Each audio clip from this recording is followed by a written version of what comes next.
Hello and welcome to the Irish Independence GAA preview video. My name is Donnacha Boyle and I'm here with Conor McKeown to look ahead to, Conor, what's actually quite a quiet weekend's action. For all the busyness of last weekend, there's just 3 major matches down for decision this weekend. Probably something that's a quirk of a very busy calendar. Yeah, a bit. The only thing I'd say about it is 2 provincial finals on Sunday is plenty. There's been a couple of years, last year notably, when you had a couple of football provincial finals and they were overlapping with big games in hurling. So, I think it's probably fair to give those games their fair due. Because of events over the weekend just gone, there's probably more interest in we're probably looking forward to at least 3 good provincial finals this year, which is a bit of a relief to be able to say that. And even the game on Saturday night, the hurling game in Walsh Park, after that we'll know exactly what everybody needs for the run-in. So it's not as busy, but I'd say it's probably just as important. Yeah, we might start there with Waterford. Would you put it down as a statement win they had last weekend, and how does that set them up for Saturday night against Limerick? Yeah, it's hard to know. It was hard to know. The schedule is such a big thing now in the provincial championships. The number of, where you start off, where your gap week is, particularly in Munster. And Waterford had that funny situation where they had no game and they got to watch everybody else play. And I was kind of thinking about Waterford in the first weekend when there was 2 draws in the 2 games, and they were I don't know whether they consider that to be a good thing or a bad thing, whether it's good if 2 teams pull away or if it becomes very even straight away. But they've 2 home games, they had to beat Clare really, whatever way you look at it, and now they've got Limerick. And honestly, over the last couple of years, this is the most change we've seen to the Limerick team since they started winning the All-Irelands. So I think just on that basis, there's probably more of a chink in them, just because, they didn't look at their absolute best against Tipperary and Thurles. Now, Tip did well to get a draw out of it. And I think Limerick, maybe of all the teams from the first round of games in Munster, have the greatest scope to improve. But was it a statement win for Waterford? That probably was. They won. They were taken off, and I think Clare. I think the previous week took a lot out of Clare, and you'd have to say the injuries did too. Yeah. They're missing a lot of players, and to be missing Kelly and Shane O'Donnell in particular, that's a difficult sort of a situation for them to go into it. I suppose Waterford will look at it this weekend and they will think, regardless of who Clare were missing, their record in the round robin system in Munster has been appalling since that system was brought in. And I suppose for them, it really one where they really will have taken confidence from, because I think one of the last things Waterford did was towards the end of the game was Austin Gleeson came back in the pitch and it nearly crowned sort of a perfect day for them in loads of ways.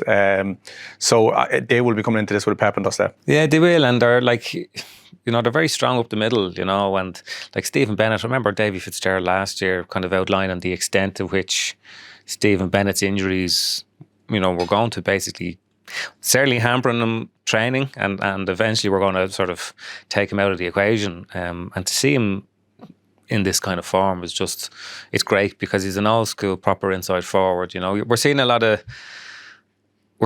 direct ball. We're seeing the return of the big man now at the edge of the square in hurling for whatever reason. We saw it with Peter Duggan and we saw it with Brian Hayes, and we even saw it with John Heatherton with the Dublin hurlers against Wexford at the weekend, the wreck that it can cause. But as a proper poacher, like an inside forward, Stephen Bennett he's a joy to watch. And all the key players played well against Clare last week. I think that's the big thing.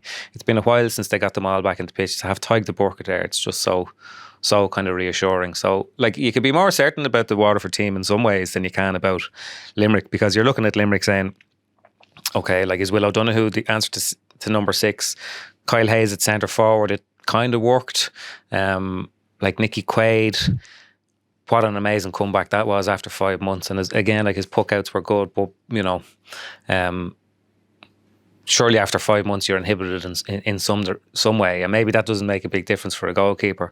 But I think there's enough question marks about Limerick to actually make them really interesting now. They've a really interesting midfield pairing now in Keane and Adam English. Adam English was kind of getting ahead of the play a lot more against Tipperary and getting more scores, whereas Lynch was kind of holding the middle and keeping the ball moving. So I think Limerick are a really interesting team. That's an obvious thing to say, but I think there's more sort of doubt about who's going to play where and where they're all going to end up than there has been for a while, and I think that's what makes them even in some ways more potent. There's probably some irony in that maybe some of Waterford's best years recently have come over that COVID time with Liam Cahill, and in that was some really good performances against Limerick. Are they ready to sort of find those levels against Limerick again? Have Limerick maybe come back a little bit from that time? What are you expecting from that game? Yeah, I don't know. Like, it's like all these games are really hard to, like the Cork Tipperary game on Sunday was the first game that went by the form book. Like everybody had 2 clear winners the first weekend. We had 2 draws. Then in the first game last Sunday, I think nearly everybody had Clare down as winners, and they got well beaten by Waterford. And then the Tip Cork game was totally, like you can say ruined, but certainly influenced by the red card to Darren McCarthy more or less before throw-in. So like it can be really hard to say for certain, but I think Waterford, there's a kind of a warm fuzzy feeling around them a small bit after winning last week, and particularly at home. And they'll know, like they've 2 away games to finish up. That's not easy. They've to go to Páirc Uí Chaoimh, and then they've to go to Ennis. They've go to Thurles. And it's so tight there. Like it's a little bit like last week we asked Liam Cahill in the dressing room in Thurles after the drawn with Cork, like, what's going to get you out here? And he said, probably 5 points. And no sooner had he said it than you could see his brain working, trying to figure out, well, where the next 4 are going to come from. So, I'd like to be in Waterford's position, put it that way. We're going into it with a big win under your belt, and those players, Ozzie Gleeson on the pitch, Tyg de Burker locking down 6, Conor Prunty at 3, with Déise Hutchinson and Stephen Bennett up front. There's something quite familiar about it, and if they're all informed, they pack a serious punch. I think Conor just about got off the fence there and went for Waterford. That we'll move on to football now. 2 provincial finals, as you mentioned earlier on. The first of the 2 games on Sunday is Kerry Cork in Killarney. Are we looking at more of the same? I suppose the context of last weekend with Meath beating Dublin, with Cork before that giving Kerry a good run and bringing the extra time. Is there any case to be made for Clare here? Probably not. The only thing I'd say now is that Cork and Kerry wasn't unlike Dublin and Meath. The only difference was that Kerry came back and ultimately won the game. And, everybody the next day was saying, well, that's going to do Kerry the world of good. It'll bring them on.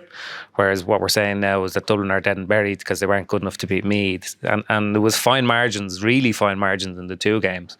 But there's probably an element of truth to that too. I don't think, Dublin are robust enough to lose to Meath and get it all together and win an All-Ireland. And I think if Kerry had lost to Cork that day, we'd be saying the same thing about them. And, they lost Paddy Clifford to a red card. They lost Shane Ryan to an injury, although it seemed to be a gash, so maybe he'll be back for this weekend. So, no, I don't think Clare are going to win. But what I would say about Clare, though, is that this is their 3rd Munster final in a row, and it's their 3rd different manager, which must be pretty unique. And they were much better than Tipperary the last day. Mark Anerney scored 2 goals. I think he started the league as their backup goalkeeper under the experimental rule that kind of went by the wayside. So they're an interesting team. They're to be in 3 Munster finals takes a level of consistency, no more than Louth in Leinster. It might be a province where one county is kind of ruling, but you have to be pretty consistent to stay above all the rest of them. So no, it's a fair achievement. Peter Keane coming back in is obviously one of the strands to this. Were you surprised by that? I think most people were. Did you surprised that he popped back up in Clare of all places? Yeah, a bit, yeah. He didn't strike me as somebody who'd kind of end up going around different counties and stuff like that. He had a funny kind of a reign with Kerry. They could have won any and all of the 3 years that he was there. Now you make the argument that Kerry are always like that. He left and it just kind of felt like it was a very unsatisfactory reign. It was obviously 2019 when they probably should have put Dublin away when they went down to 14 men that day with Johnny Cooper, and Dublin subsequently won the 5 in a row. That was probably the year when, And the night in the rain where David Clifford hit the bar and Mark Keane scored that last goal. So he did leave as a man who had a sense of unfinished business. I suppose we looked at Kerry the last day, and maybe for a long time we've been talking, saying that their midfield options just weren't up to scratch. That since David Moran left, they sort of lacked in that area in particular. Looked like they had found a couple of answers. Do you buy that thing is fixed now, or is the jury still out to some extent? It's probably still out, like it is with all players when it comes to, are they going to do it at the back end of the year? But you can only go by form, and you'd have to say that Joe O'Connor is probably the form midfielder in the country now. I think it was a big loss losing Killian Burke to Australia. He looked like he was going to be, if not quite midfield, definitely wing forward. He had a great engine, bit of size. Rory Murphy played quite well against Cork, and he was somebody who they thought might come a couple of years ago. So there's always options in Kerry. It just depends on, you look at Dublin as a team who look a little bit at sea at midfield. Not only did they not seem to know exactly which player they want to use there, but what kind of style of midfielder. But I think Kerry have always been pretty sharp about what kind of midfielder they want. And I think Joe O'Connor, and when Dermot O'Connor is back and fully fit and fully influential, I still think they pack a decent clout there. It sounds like most people, you expect Kerry to win, and maybe win with a little bit despair. But in terms of the All-Ireland and their credentials for that, do you think we'll know any more in that context, or will we have to wait a little bit longer? No, because like the seedings, particularly with Dublin losing being a third seed now, I think the draw will be, it will throw up scenarios that we can't quite envisage yet, but we'll find out a fair bit more about a couple of teams. There's going to be a couple of pretty hairy groups there, and I think how teams come through though, that concentration of games, and who gets all their players back and who can kind of shrug off maybe a defeat in the round robin. I think that'll tell us a little bit more than how any of the teams go into provincial finals. And then moving on to the last game, the Connacht final, Galway and Mayo, a classic sort of rivalry. I think it's fair to say that of all the glut of teams that could potentially make a run at the All-Ireland, perhaps Galway and maybe Armagh as well, but certainly Galway made a little bit of a statement, I think, in the manner in which they beat Roscommon. What do you make of what they've done so far? Yeah, they're pretty good. They're pretty impressive in the flesh. It's funny, like maybe we're kind of like drawing lines that don't exist, but the things you need for the new rules, like long range shooters and big men around midfield, they already seem to have that, and they've got obviously serious ball carriers across the half back line. It'll be interesting to see what a sort of effect, or to what extent they get to use Damien Comer and Shane Walsh, because they are more or less the X factor. And losing last year's All-Ireland final, those two lads were hampered. They lost Rob Finnerty early on. Comer hasn't played a whole pile. He got on against Roscommon, didn't do much. He obviously had that big sort of performance in the league against Dublin. And Walsh played a lot during the league and now seems to have some sort of an issue. So I don't know whether they're minding them. What's interesting to me was Matthew Tierney.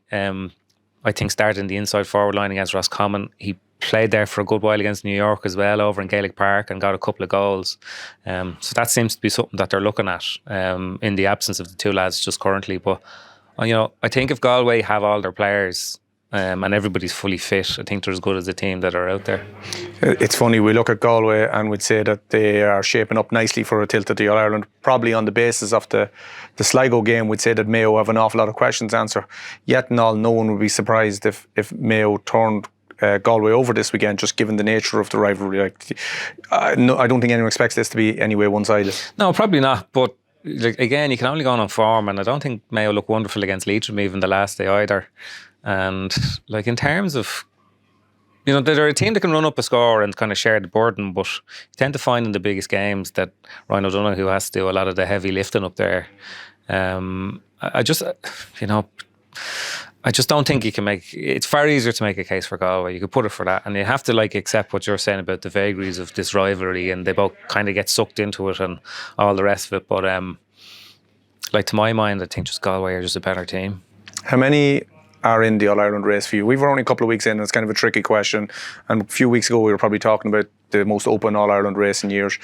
How many real contenders are there now for you? Well, I definitely think the two Ulster finalists are definitely contenders. I'm not sure whether Tyrone necessarily are, but you see how close they came to Armagh, so maybe you have to include them. Galway are definitely contenders. Kerry are definitely contenders. Beyond that, you saw Dublin last Sunday. I didn't see them in the flesh. They don't look like All-Ireland contenders from that. They have a lot to come back, I think, and I do think when they get everyone back fit and when they're in Croke Park, but they were doing things on Sunday in Portlaoise that I haven't seen them do in a long time. Simple things like fouling the ball, these are only the acts, I suppose, of mortal footballers, but that is not what we associate with Dublin over the last 10 or 15 years. So I still think they take a very good team to beat them in Croke Park when they get everyone back and are back together. But yeah, I do feel like that group is tightening a little bit. Yeah, because when you're talking about All-Ireland contenders, you know, it was all grand to say, well, Dublin had waltzed through Leinster, or Kerry waltzed through Munster, and they have an easy route. But there's no easy route now. That's the great thing about the group system. And even when you get out of your group, it's going to be at least 3 hard games to win All-Ireland. So I think every All-Ireland contender is going to be properly road tested. I don't see anybody getting an easy route. So we'll identify the 2 best teams, and I would be very surprised if they came out of that sort of posse of 4 or 5. Good man. Thank you very much, Conor, for that. We'll have full coverage on the Irish Independent, the Sunday Independent, and on independent.ie.